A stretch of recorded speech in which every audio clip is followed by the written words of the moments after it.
Hi friends, उन्नत शिक्षक भर्ती में एक बार फिर से आपका स्वागत है। और उत्तर प्रदेश दरोगा भर्ती के बाद अब बिहार दरोगा भर्ती के फॉर्म भी आ गए हैं। तो इस बहुत ही अच्छी चीज़ें हैं कि जो 69,000 शिक्षक भर्ती के अलावा और नई नई भर्तियां आ रही हैं। थोड़ी राहत भरी चीज़ें हैं, लेकिन 69,000 शिक्षक भर्ती का अपना एक अलग ही सुख है। अगर अभ्यर्थियों को समय से नियुक्ति पत्र मिल जाता है तो वो उनके जीवन का एक, जिसको हम बोलते हैं माइलस्टोन, एक मील का जो पत्थर है वो बंदा उसको अचीव कर लेगा। लेकिन कहीं ना कहीं कोई ना कोई, जैसे ही भर्ती पूर्ण होने वाली होती है या अंतिम परिणाम आने वाला होता है, कोई ना कोई नज़र इस भर्ती को लग जाती है। फिर से एक बार एनसीबीसी के फेर में भर्ती पूरी तरीके से फंस चुकी है। सरकार को कॉल किया गया है कि आप उस दिन आइए और जो आपने जिस तरीके से आपने 15,000 छात्रों का अहित किया उसके बारे में आप दीजिए।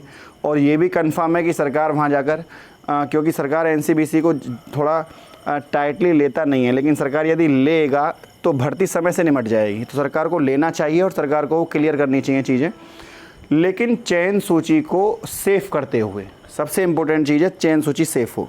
आइए एक करके सभी अपडेट मैं आपको बता दूं कि एनसीबीसी ने 20 तारीख को 11 बजे कॉल किया है कि 20 तारीख को आप 11 बजे आकर नेशनल जो हमारा यहाँ पे बैकवर्ड क्लासेस, जो national commission for backward classes है एनसीबीसी, आप जानते होंगे NCBC, national commission for backward classes, इसने कॉल किया है सरकार को कि ये आए और यहाँ पर अपनी बात को रखे 20 तारीख को 11 बजे। लेकिन यदि ये नहीं पहुंचते हैं तो आप समझ सकते हैं भर्ती पर परिणाम आने से पहले ही पूर्ण तरीके से स्टे लगा देगा। और यही पहले से ही लगी हुई है स्टे, तो उस पर मोहर पक्की कर देगा एनसीबीसी कि यदि आप भर्ती को फंसाते। उसके बाद एनसीबीसी के पास कोर्ट में, यदि भर्ती कोर्ट में भी जाती है भविष्य में दोबारा से, तो एनसीबीसी के पास ये बात कहने के लिए होगी कि हमने सरकार को कई मौके दिए कि वो आके एमआरसी पर अपना स्टैंड क्लियर करे, लेकिन सरकार यहाँ पर नहीं आई। तो ये एक पक्ष मजबूत होगा सरकार के पास कि सरकार, तो यहाँ सरकार को मौका मिला है, सरकार चाहे तो एनसीबीसी के पास जाकर अपनी इन चीज़ों को क्लियर कर सकता है। बहुत ही अच्छी चीज़ है, सरकार उसको क्लियर कर देगा तो प्रॉब्लम नहीं होगी। भले ही सीक्रेटली करे, बात केवल एनसीबीसी और पीएनपी के बीच में हो, भले ही वो चीज़ सोशल मीडिया पर प्लेटफॉर्म पर वो ना जाए, लेकिन हाँ कम से कम जो अन्य पिछड़ा वर्ग आयोग है उसको कहीं ना कहीं सरकार को विश्वास में लेना चाहिए और लेना होगा भी उसको, क्योंकि किसी का अहित करके आप किसी को हित पहुँचाने के लिए चीज़ें गलत हैं। ये सच है कि यदि एमआरसी सही तरीके से लगाई गई है, ये सत्य है, तो आपको केवल बताना है वहाँ पर जाकर, आपको कुछ नहीं करना, ना ही आपको चयन सूची बदलनी है, ना ही आपको कुछ करना है। आपको केवल ये बताना है कि हमारी प्रक्रिया ये थी, बात ख़त्म।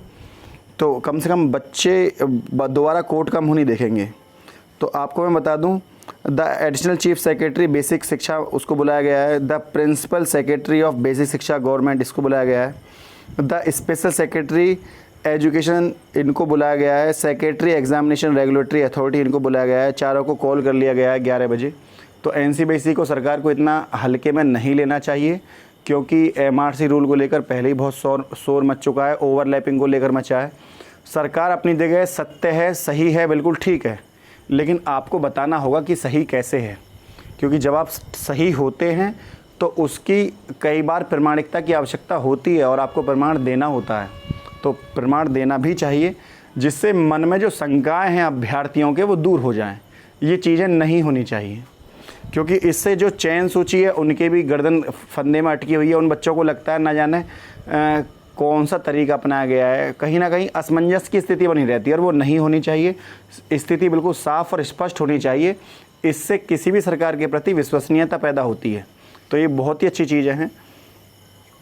हालांकि सरकार चयन सूची को बदलने वाली नहीं है, ये अच्छी बात है, लेकिन यदि कोई ऊंच नीच हुई है तो यहाँ पर सरकार जितने पदों के साथ ऊंच नीच हुई है उतने पद सरकार ऐड कर सकती है, और ऐड करके सबको सेव कर ले, चयन सूची को सेव कर ले, और जो पद ऐड होते हैं उनको सेव कर ले, कोई प्रॉब्लम नहीं। इसके अलावा आपको बता दें, लगातार डॉक्यूमेंट वापस हो रहे हैं। आजमगढ़ से डॉक्यूमेंट वापस हो रहे हैं, इससे पहले अयोध्या से हुए थे, और इससे पहले अलग अलग कासगंज से हुए थे। कासगंज एक ज़िला है यहाँ का, यूपी का। तो अलग अलग जगहों से जब डॉक्यूमेंट वापस हो रहे हैं तो आप समझ सकते हैं कि ये कहीं ना कहीं इशारा करते हैं उस ओर कि सरकार को पता है कि डॉक्यूमेंट वापस क्यों हो रहे हैं, और इससे भी अर्थ नहीं निकलता है कि चयन सूची कब बदल जाए। हालांकि बेसिक शिक्षा मंत्री जी ने उस दिन, अभी जब कल परसों उन्होंने सोशल मीडिया के माध्यम से जब वो जुड़े थे तो उन्होंने चयन सूची को लेकर कोई बात नहीं करी, लेकिन उन्होंने ये ज़रूर कहा कि हम भर्ती को जल्दी ही संपन्न कराएंगे और अभ्यर्थियों की वजह से ही भर्ती में देरी लग रही है, वरना हमने अब तक ये 69,000 शिक्षक भर्ती पूरी कर दी होती। ये बात उन्होंने क्लियर कर दी है कई बार। इसके अलावा मैं आपको बता दूं कि जो CCS यूनिवर्सिटी है 24 अगस्त से अंतिम वर्ष की परीक्षाएं करा रही है, तो 24 तारीख से आपका परीक्षाएं होंगी और बीएड के 30,000 छात्रों की परीक्षा होनी है और फाइनल ईयर के लगभग 1,60,000 और बीएड के 30,000 छात्रों की परीक्षा होनी है। 1-2 दिन में कार्यक्रम जारी कर दिया जाएगा। UGC ने साफ कह दिया है कि बिना फाइनल ईयर के डिग्री हम इशू नहीं करेंगे, और ये चीज़ें सही भी हैं, क्योंकि जो डिग्री है वो ऐसे कोई खेल नहीं है। किसी हो सकता है, क्योंकि जब बच्चा नेट का फॉर्म भरता है तो 55% नंबर चाहिए। अब किसी बच्चे के मान लो 54% रह गए फर्स्ट ईयर में, अब आपने सेकेंड ईयर में भी उसके 54% रख दिए, तो हो सकता था वो मेहनत करके सेकेंड ईयर में 55% का अपना स्कोर बना लेता और वो उस पात्रता को हासिल कर लेता। लेकिन कई बार ऐसा होता है कि सेम नंबर रखने से बच्चा उस अचीवमेंट को नहीं पा पाता जिसकी ललायक जो मेहनत करने की इच्छा शक्ति इंसान की होती है। कब ना जाने किसी को टाइम, जॉब कर रहा है कोई आदमी, जॉब करते हुए पढ़ रहा है, उसको टाइम नहीं मिला फर्स्ट सेमेस्टर में, सेकंड में उसको पता है मैं छुट्टी ले लूँगा, मैं तैयारी कर लूँगा। तो इन सब बातों के तहत बहुत अच्छी चीज़ें हैं फाइनल ईयर के पेपर होने, और सोशल डिस्टेंसिंग के साथ सबसे बड़ी बात है। इसके अलावा क्योंकि बहुत सारी चीज़ें रुकी हुई हैं, आपको पता है, अगर डिग्री पूरी नहीं होंगी तो जैसे दरोगा की भर्ती निकल गई, बच्चे फाइनल ईयर में, उधर दरोगा का विज्ञापन आ गया और बच्चे फाइनल ईयर में, उनकी डिग्री नहीं आई। तो ये भी बहुत इंपॉर्टेंट है कि दरोगा की भर्ती शुरू होने से पहले बच्चों को फाइनल ईयर की डिग्री उनके हाथ में होनी चाहिए ताकि वो फॉर्म भर पाएँ। तो ये सब चीज़ें क्लियर स्थिति होनी चाहिए ताकि बच्चा पार्टिसिपेट कर पाए। नंबर आना ना आना वो एक अलग बात है, लेकिन उसको अवसर की समानता वहाँ पर दी जानी चाहिए। इसके अलावा आपको बता दें कि बिहार पुलिस में जगह निकली हैं, और बिहार पुलिस में जो जगह निकली हैं ये आपका निकली हैं 1998 एक, 215 एक, जिसमें पुलिस सब इंस्पेक्टर की जगह 1998 है और सार्जेंट की जो जगह हैं वो 215 है अवर निरीक्षक की। तो ये विज्ञापन आपका निकल चुका है। और ख़ास बात इसमें ये है कि आप इस भर्ती में 20 साल से लेकर 37 साल की उम्र तक फॉर्म भर सकते हैं। तो मैंने तो अभी तक देखा नहीं है कि 37 ईयर्स तक दरोगा में कहीं फॉर्म अप्लाई कर, लेकिन बिहार पुलिस ने बहुत ही अच्छा सराहनीय कार्य किया है, एक शुरुआत की है, जिससे जिन अभ्यर्थियों की कई बार ऐसा होता है कि गवर्नमेंट भ्रष्टाचारियों की आ जाती है और सरकार अपने ही हित के हिसाब से भर्ती कर ले जाती है।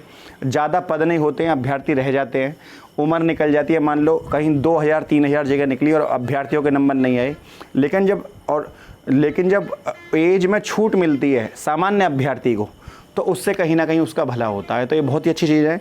37 साल तक की एज का बच्चा इसमें फॉर्म भर सकता है, तो आप इसमें फॉर्म भरिएगा।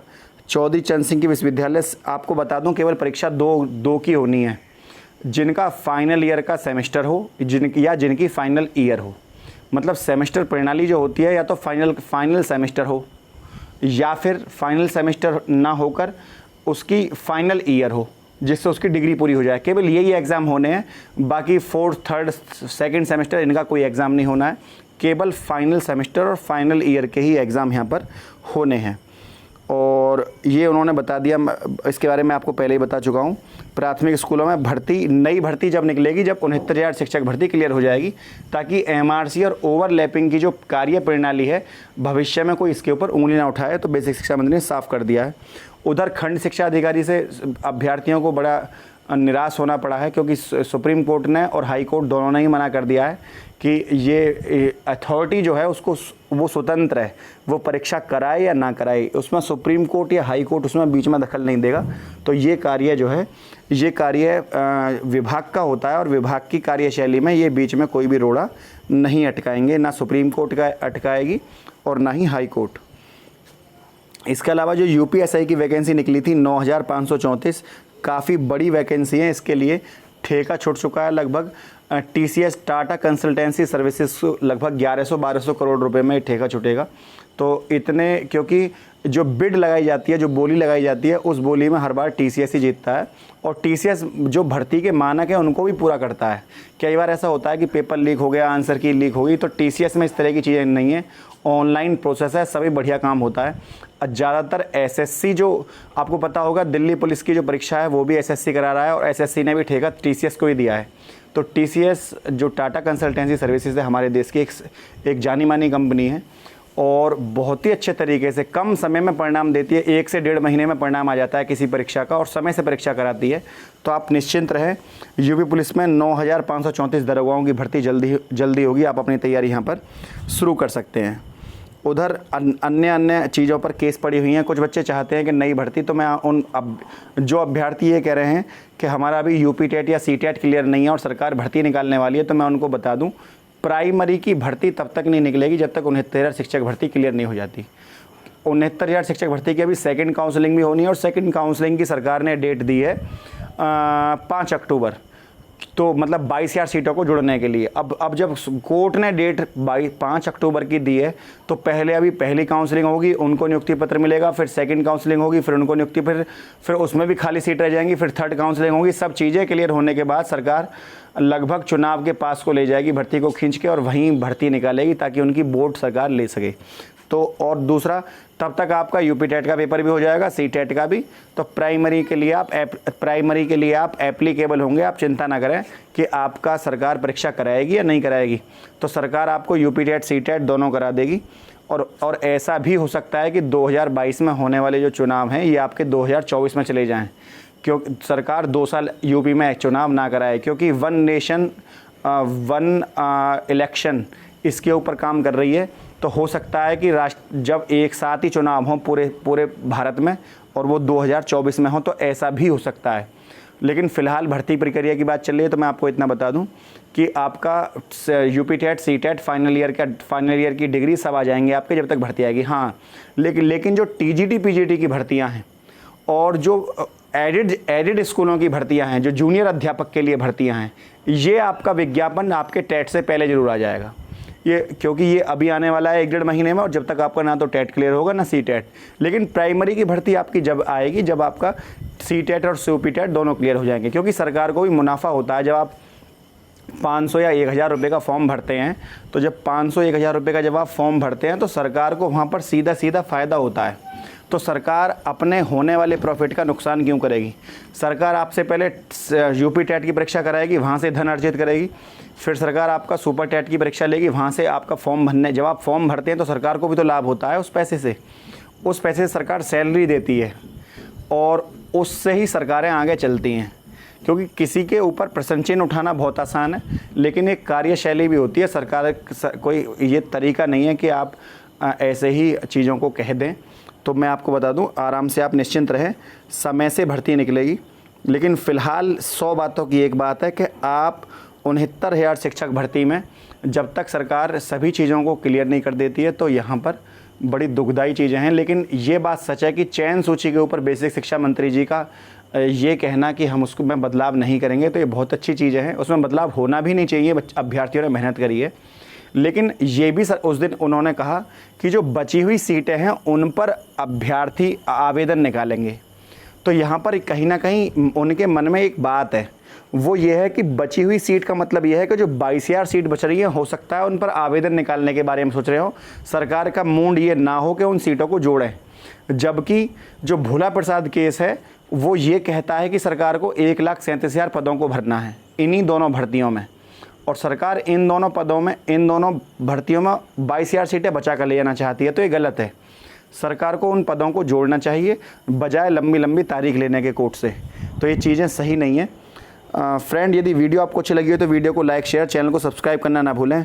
आज के लिए इतना ही। जय हिंद, जय भारत।